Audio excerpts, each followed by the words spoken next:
Hello दोस्तों, स्वागत है आपका हमारे YouTube channel Saurabh Bhatia maths में। और आप सब लोग कैसे हैं? उम्मीद है अच्छे होंगे। तो शुरू करते हैं। आज का हमारा टॉपिक समांतर श्रेणी। समांतर श्रेणी यानी क्लास 10th का आज का टॉपिक लिया है। इसमें हम आपको A to Z बैच कराएंगे, यानी 10th क्लास का पूरा मैथ कराएंगे। ठीक है, तो आज का जो मैथ टॉपिक है हमारा समांतर श्रेणी, उसकी शुरुआत करते हैं बेसिक से। तो बेसिक ये रहा, जैसे कि समांतर श्रेणी होती है। समांतर श्रेणी का मतलब होता है कि श्रेणी के बीच जो अंतर है वो समान होना चाहिए। समान नहीं, समान के अतिरिक्त भी कुछ होता है, जैसे 2, 4, 6, 8, 10, 12। इस श्रेणी में अंतर समान है। इस श्रेणी में अंतर समान है 2, 4, 6, 8।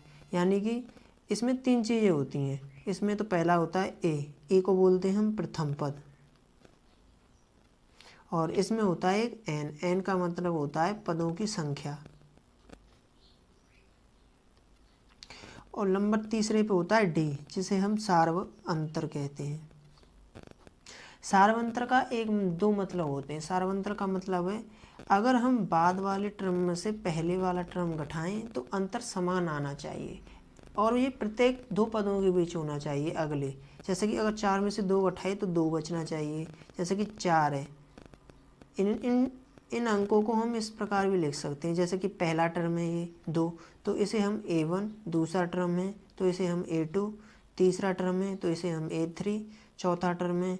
ऐसे चलते रहेगा ये, ऐसे ही A4 डॉट डॉट डॉट। यानी अगर A1 है, अगर हमें D निकालना है, सार्वंतर निकालना है, तो हम कहेंगे A2 माइनस A1, यानी D1 मान लो। ठीक है, तो A2 माइनस A1 यानी कि अगर 4 में से 2 गए तो 2 बचे। और इसी तरह अगर हमें D2 निकालना हो तो हम कहेंगे 6 में से 4 गए, यानी कि A3 में से A2 गया। तो 6 में से 4 गए तो कितने बचेंगे? 2। यानी हमने देखा D1 इजिकल टू D2। अगर इसका मतलब ये है, यहाँ पे अगले जो टर्म होते हैं उनमें से प्रत्येक में से घटाने पर अंतर समान आना चाहिए। ऐसा नहीं कि 2, 4, 6, फिर हम यहाँ 8 है तो फिर हम यहाँ 6 ले लें तो यहाँ भी 2 कम है, लेकिन ऐसा नहीं, अगले में से घटाकर आगे से पीछे घटा के चलते हैं। ठीक है, तो इस टर्म को हम इस तरह से भी लिख सकते हैं, जैसे कि ये पहला टर्म है, इनमें 2 चीज़ों की ज़रूरत होती है, पहला ए और दूसरा डी। यानी कि इन टर्मों को बनाने के लिए 2 चीज़ों की ज़रूरत होती है। जैसे कि ए, पहला टर्म में हम ए लिख सकते हैं। इसमें हमने देखा, जैसे कि यहाँ पे देखा हमने 2 है और ए की वैल्यू कितनी है, यानी पहला टर्म कितना है, ए इज इक्वल टू 2 है और डी इज इक्वल टू भी 2 है। तो पहला टर्म ए है तो दूसरा टर्म बनाने के लिए डी जोड़ना पड़ेगा, यानी कि ए प्लस डी होगा। तीसरा पद बनाने के लिए ए प्लस 2d होगा, और चौथा पद बनाने के लिए ए प्लस 3d होगा। और ऐसे ही पांचवा पद बनाना है तो ए प्लस 4d होगा। ठीक है, ऐसे चलता रहेगा आगे। जैसे हम रख के बताते हैं इसमें, जैसे इस श्रेणी में ए इज इक्वल टू 2 है, तो ए इज इक्वल टू 2 है तो और डी की बराबर भी 2 है, तो ए का मान 2 होगा। अगर यहाँ ए बराबर 2 है, डी बराबर 2 है, तो यहाँ 4 होगा। ए बराबर 2 है और डी बराबर 2 है तो 6 होगा, यानी कि 2 और 2 दूनी 4, यानी 6। ऐसे ही ये चलता रहेगा।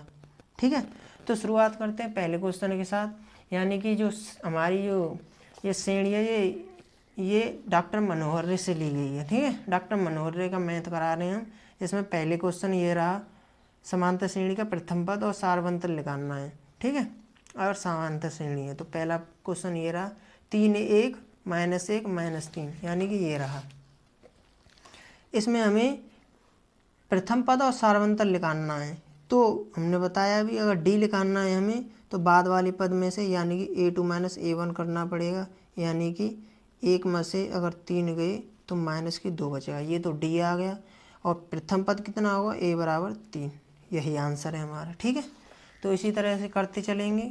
कोई सा भी क्वेश्चन हो, जैसे कि ये है, ये 5 है, ये -1 है, 3 है, 7 है, तो अगर इसमें से हमें ए निकालना है तो ए का मान -5 और डी का मान कितना होगा, -1 में से -5 गए तो -1 में से -5 जाएंगे तो माइनस माइनस प्लस हो जाएगा, यानी कि +4 बचेंगे। ठीक है, +4 इसका आंसर होगा।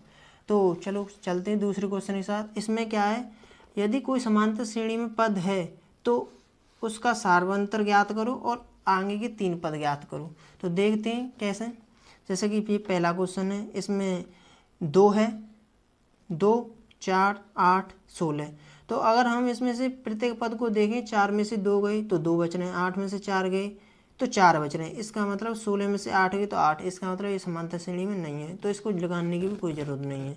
इसे देखते हैं, जैसे कि -10 है, -6, -2 है, 2 है। तो अगर माइनस ये पहला पद है, -6 में से 10 गए तो कितने बचेंगे, यानी कि 4 बचेंगे। -2 में से -6 गए तो 4 बचेंगे। इसका मतलब ये ठीक है। इसमें हम आगे 3 पद लगाने की कोशिश करते हैं।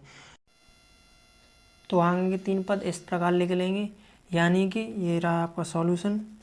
यानी कि ये है A1, ये है A2, A3 और ये है A4। यानी हमें निकालना है A5, A6 और A7। यानी हमें A7 ज्ञात करना है। ठीक है, तो A7 ये रहा, A7 ज्ञात करना है हमें। तो यहाँ A बराबर दिया गया है -10 और D बराबर निकालना है। यानी D बराबर कैसे निकालेंगे, हमें पता है A2 - A1 से। यानी A2 - A1 का मतलब क्या है, -6 और माइनस के -10, यानी कि ये हो जाएगा कितना, +4। यानी D की वैल्यू 4 है और A की वैल्यू -10। यानी A की वैल्यू आ गई, D की वैल्यू आ गई। अब हम A5, 6 और 7 आसानी से निकाल सकते हैं। तो A5 निकालने का कैसा है, हमने अभी बताया था, यहाँ पे बताऊँ। जैसा कि पहला पद है वो है A और दूसरा पद है तो वो है A+D और तीसरा पद है तो A+2D। अगर चौथा पद तो A+3D। पाँचवा इसी तरह, अगर पाँचवा पद कितना होगा, A+4D। A+5D क्या होगा, छठवां पद। और सातवां भी इसी तरह होगा। तो हमें क्या लगाना है, पहले लगाना है हमें पाँचवा पद। तो A+4D होगा पाँचवा पद। तो A की वैल्यू कितनी है, -10 और अगर 4 है तो 4 और D की वैल्यू कितनी है, 4। यानी 4 × 16, 16 में से 10 गई तो कितने, 6। यानी कि जो A5 है वो कितना होगा, 6। अगर हम A6 निकालें तो A+5D, यानी A की वैल्यू कितनी है, A की वैल्यू -10 प्लस D की वैल्यू 4, यानी 4 × 20, यानी कितनी होगी, 10। अगर A7 निकालें तो A7 कितना होगा, यानी A+6D, यानी A की वैल्यू है -10 और D की वैल्यू कितनी है, 4, यानी 6 × 24, यानी कि 14। ठीक है, तो अगले सवाल की ओर बढ़ते हैं। अगला सवाल, यानी कि ये तीसरा क्वेश्चन है। इस तीसरे क्वेश्चन में दी हुई श्रेणी में प्रथम 4 पद निकालने हैं हमें, यदि A और D का मान दिया गया है, सम्मिलित है। तो ये रहा आपका पहला सवाल इस प्रकार। तो पहले सवाल की ओर जब बढ़ते हैं, यानी A बराबर दिया है और D बराबर, और हमें ज्ञात क्या करना है, हमें ज्ञात करना है इसमें प्रथम 4 पद, यानी सॉल्यूशन ये रहा। अगर प्रथम 4 पद ज्ञात करनी तो हमने बताया था A होगा, A पहला पद, दूसरा पद A+D, तीसरा पद कौन सा होगा, A+2D और चौथा A+3D और A+4D। तो पहला पद कौन सा है, यानी A की वैल्यू कितनी है, 10 और दूसरा पद निकालने के लिए A और D दोनों ही चाहिए, यानी 10 + 10। यानी कि तीसरा पद लगाने के लिए A+2 × 10 और ये A की वैल्यू कितनी है, A की जगह पर 10 रखना चाहिए था मुझे। यानी A की वैल्यू 10 + 3 × 10, कॉमा यहाँ भी A की वैल्यू 10 + 4 × 10। यानी पहला पद आ गया 10, दूसरा आ गया 10 और 10 20, तीसरा आ गया 10 दूनी 20 और 10 30, यानी कि 10 बढ़ते ही जाएंगे हर में से, यानी हर एक श्रेणी में 10, हर एक पद 10 बढ़ता जाएगा। यानी यही आंसर है हमारा। यानी हमारे 1 2 3 4 5 पद तक निकाल लिए हमने। 4 पद कहा था, हमने 5 पद तक निकाल लिए। तो इसी तरह से सारे क्वेश्चन हो जाएंगे, ये भी हो जाएगा, ये भी हो जाएगा, वो भी हो जाएगा। ठीक है, तो अब चौथे क्वेश्चन की ओर, श्रेणी 1 1 2 3 में समांतर श्रेणी में नहीं है या क्यों, श्रेणी में है या नहीं, ये हमें ज्ञात करना है, ये श्रेणी है या नहीं। तो हम देखें, 1 में से 1 गया तो 0 और 2 में से 1 गई तो 1, यानी D का मान तो समान नहीं है, इसलिए ये श्रेणी में नहीं है। अगले क्वेश्चन की ओर, A+1 3A 4A + 2 समांतर श्रेणी में है तो A का मान क्या होगा, तो इसे ज्ञात करते हैं। ठीक है, तो ये रहा 5वां सवाल आपकी ओर। तो A सॉल्व करते हैं इसे। यदि पहला पद, दूसरा पद, तीसरा पद है, हमने बताया कि जो अंकों की जो टर्म है यानी पदों के बीच जो अंतर है वो इक्वल होता है, तो इसका मतलब D1 इजिकल टू D2 होगा। और इस हिसाब से अगर हम A2 पद में से A1 घटाएं और A3 पद में से A2 घटाएं तो इक्वल होगा, यानी कि 3A माइनस A माइनस 1, यानी इसमें भी माइनस से भाग हो जाएगा। और A3 कितनी है 4A प्लस 2 और माइनस यानी माइनस के 3A, यानी कि मैंने देखा 3A में से A गई तो कितना बचा 2A माइनस 1 और 4A में से 3 गई तो A प्लस 2, यानी कि A को हम इधर ले आएंगे और 1 को उधर ले जाएंगे, तो 1 को इधर लाने पर 2A minus A is equal to ये 3 हो जाएगा, यानी A की वैल्यू कितनी आ जाएगी 3, यानी A की वैल्यू कितनी आ गई 3, यही हमें ज्ञात करना था। ठीक है, तो हम बढ़ते हैं अगले क्वेश्चन की ओर, यानी छठे क्वेश्चन की ओर।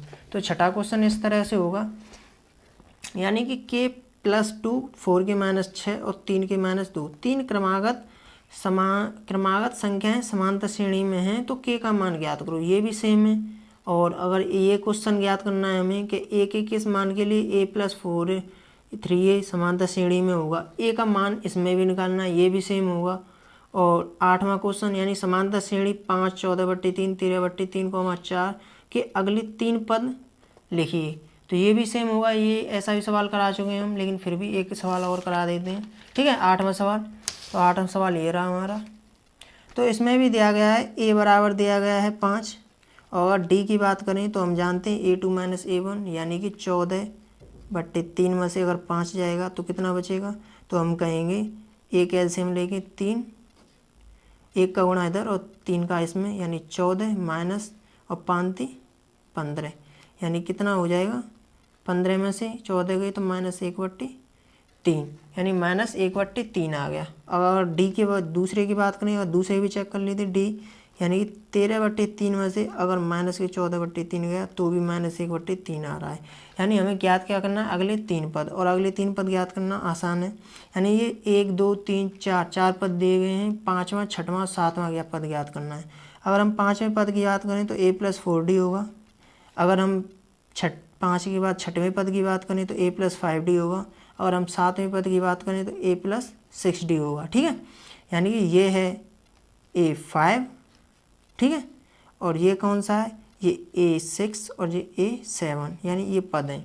तो A5 पद निकालने के लिए A और D की जरूरत होगी, यानी A की वैल्यू यहाँ पर कितनी है, यानी A की वैल्यू हम निकाल चुके हैं, वो है 5 प्लस 4 अपनी जगह, और D कितना है, D है माइनस 1/3, कॉमा अगर हमें A प्लस 5D लगाना है तो 5 plus 5 into minus 1/3, comma A की वैल्यू 5 प्लस 6 इंटू माइनस 1/3, यानी कि अगर इसे गुणा करेंगे तो 5 minus 4/3, comma 5 minus 5/3, comma 5 minus 6/3, यानी कि इसे सॉल्व करेंगे तो 5 3 15, 15 में से 4 गए तो 5 3 15, 15 में से 4 गए तो कितना बचा 11/3, एक तो ये रहा आंसर। और 5 3 15, 15 में से 5 गए तो 5 3 15, 15 में से 4 गए तो 11, और 5 3 15, 15 में से 5 गए तो 10/3, और 5 3 15, 15 में से 6 गए तो 9/3। ठीक है, और ये सारे आंसर कैसे आ रहे हैं प्लस में, यानी 5 3 15, 15 में से 4 गए तो 11/3। चलो, तो यही हमारा आंसर है, यही हमें अगले 3 पद लगाने थे। तो अगला क्वेश्चन ये रहा 6वां सवाल, यानी कि 8वें के बाद 9वां सवाल। समांतर श्रेणी के प्रथम 3 पद दे रखे हैं, प्रथम 3 पद ज्ञात करने, यदि A बराबर इतना और D बराबर दिया गया है, यानी ये भी आसान सवाल है। और समांतर श्रेणी 2 -2 6 थे का प्रथम पद और सारवंत्र ज्ञात करना है, तो यानी इसमें A की वैल्यू 2 है और आप जानते हैं, यानी सारवंत्र और ज्ञात करना है, यानी D की वैल्यू कितनी होगी, यानी बाद वाले पद में से पहले घटा देंगे, यानी A2 में से A1 घटा देंगे, यानी -2 में से -2 घटा देंगे, यानी 2 को घटा देंगे -2 में से 2 को, तो कितना आ जाएगा -4, और ऐसे भी लगा देंगे तो भी इतना ही आएगा। ठीक है, तो आज की वीडियो में इतना ही, यानी हम अगली वीडियो में मिलेंगे, यानी 5B में। तो धन्यवाद।